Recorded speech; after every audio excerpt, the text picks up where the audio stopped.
In this video, I want to talk to you about a time where I completely bombed, a stage presentation, and one of the most important lessons that I've learned from it that has made me a lot of money since then, and has protected my reputation and gotten me a lot of goodwill. So if you've ever not known what to do or what to offer people, or hey, should I try and use this as an opportunity to build goodwill or forge a relationship, or should I try and sell something or get a margin on this? I want to tell you a couple different stories that kind of all illustrate the same point that I've learned over the last few years. All right, and so one of my favorite bullets on this that you can write or downer is no half measures, right? Either sell or don't sell, but don't be in between. And so the first time that this kind of happened for me was I was asked to speak at this kind of high-level mastermind, which happens relatively frequently. But this one in particular was a fitness-related one. For me, when I have presentations and stuff, I usually spend a long time preparing. Sometimes I'll make a product. Actually, that was the only time I made a product. But I spent a long time on the presentation, so it's usually a big deal for me to say yes, because it's like I'm gonna have to do a lot of work on my side.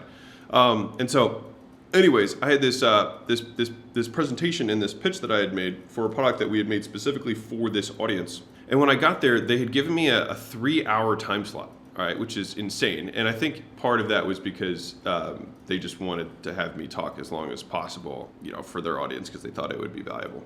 And so for whatever reason, I agreed. And the thing is you can't pitch for 3 hours, right? Maybe you can, but you can't straight pitch for 3 hours, right? And so what I decided to do was just provide, a lot of value. Near the end, after 2.5 hours, I was like, I'll just kind of mention what we have going on, right? And so I get up there. First off, the audience size is 1/3 of what I was told. So I was like, okay, that's a little bit different and disheartening. I go and I, piece by piece, I'm doing Q&A with the audience, all that kind of stuff, right? And so as we transition, as I transition to the pitch part, right? I pull up the slide deck that's normally a 90-minute slide presentation with a pitch and an offer and everything. And I went through it and I was like, yeah, we talked about this. And I'm going through the slides, right? Like super fast, just being like, yep, and this, you guys don't need me to tell you the story, right? You should understand this, boom, boom, boom. And then at the very end, I basically make the pitch, right? Without any kind of pre-frame, and I go through it just really fast and kind of half-assed.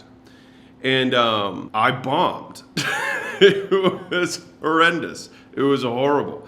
Because I had so much speaking time, they didn't take me off stage because I still had time left. And so I'm sitting there on stage, having made the offer, no one's moved. And then all of a sudden, hands start raising from the audience with questions. And I had never sold anything that was cheap in my life. So this was a $2,000 thing. It was literally the first time in my entire life I've ever sold anything below $16,000. Which was for into the fitness space, right? I thought this was a no-brainer. It's $2,000. You know what I mean? Just buy it and then make a ton more money because it's stupid, right? I started having people be like, "Hey, can I do a payment plan on the $2,000?" I remember being like, "If you need a payment plan, then don't buy it." And next question. And someone's like, I feel like, the supplements that you have are against my goodwill because I only promote vegan things. And I was like, cool, then don't buy it. And this is how the questions start unrolling, this vibe, this tone, right? And you could just watch the plane just going towards the ground on fire, burning, right? I do this for 30 more minutes, all right? Of Q&A, of me just getting increasingly annoyed because A, there's only 30 people there, which there were supposed to be a lot more than that. Anyways, and so I remember the feeling I had afterwards, which was just anger and embarrassment and just humiliate, all of those, at once.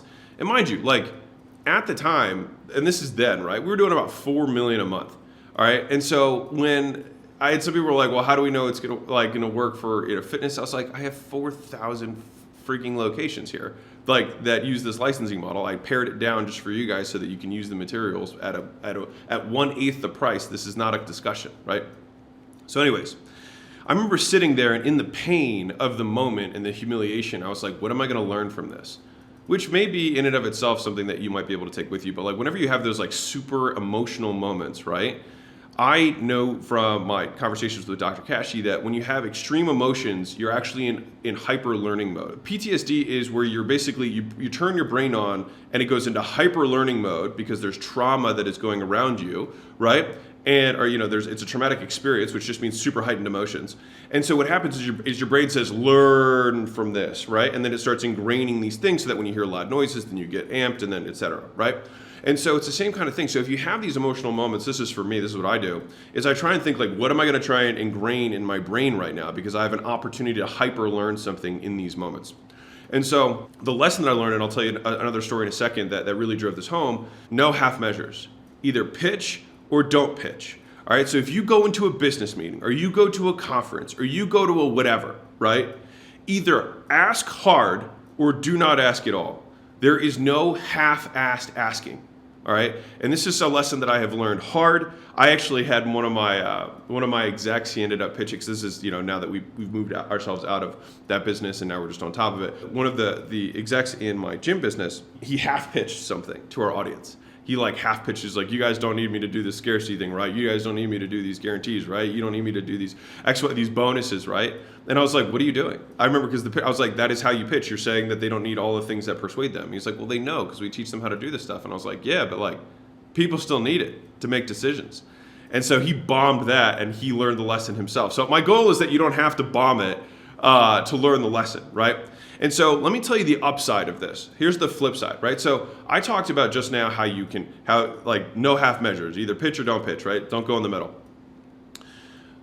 I think one of the things that's difficult for entrepreneurs is to know when to make the ask, right? So it's like, okay, well, if I'm either going all in or all out, well, then how do I know when to do which, right?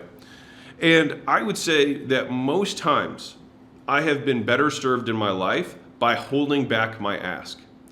And what I mean by that, and this is like a super life hack, so for those of you who are perseverant and focused on what I'm saying right now, then take this in. If you get to a point of goodwill, if you keep giving and keep giving and keep giving, you don't need to ask ever. You will just get. So there's the commonly told like jab jab jab right hook, right? Give ask, right? But I would postulate that there is another one that is even more powerful, which is give get, get,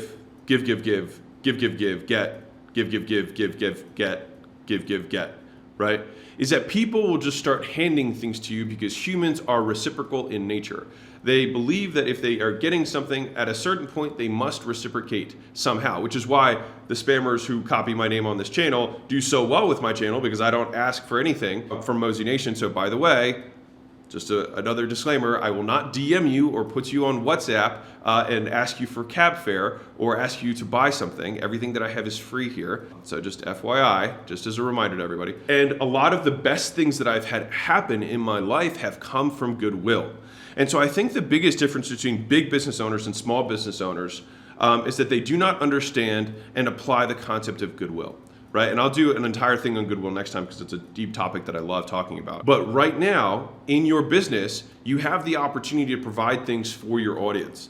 And if you can continue to provide them and have the patience to wait for the ask, you can actually make significantly more money.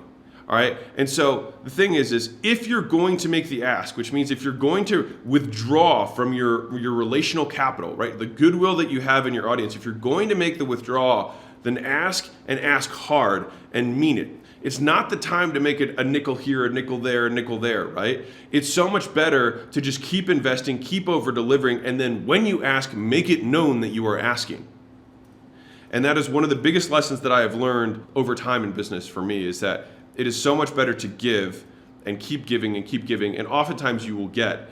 And if you pitch, if the idea is to ideally never even have to, because you should be getting so much. But if you must pitch, then pitch like you mean it, right? And don't half-ass it. So anyways, that was a story of my bombing. I hope you found some humor in that for my humiliation. Mosey Nation, love you all. My name's Alex Mosey. I own acquisition.com, which is a portfolio of companies. So if you enjoyed this, hit the subscribe button, and I will see you guys in the next video. A lot of people are broke, and I don't want you to be one of them, which is why I make this channel. Keep being awesome. Lots of love. Bye.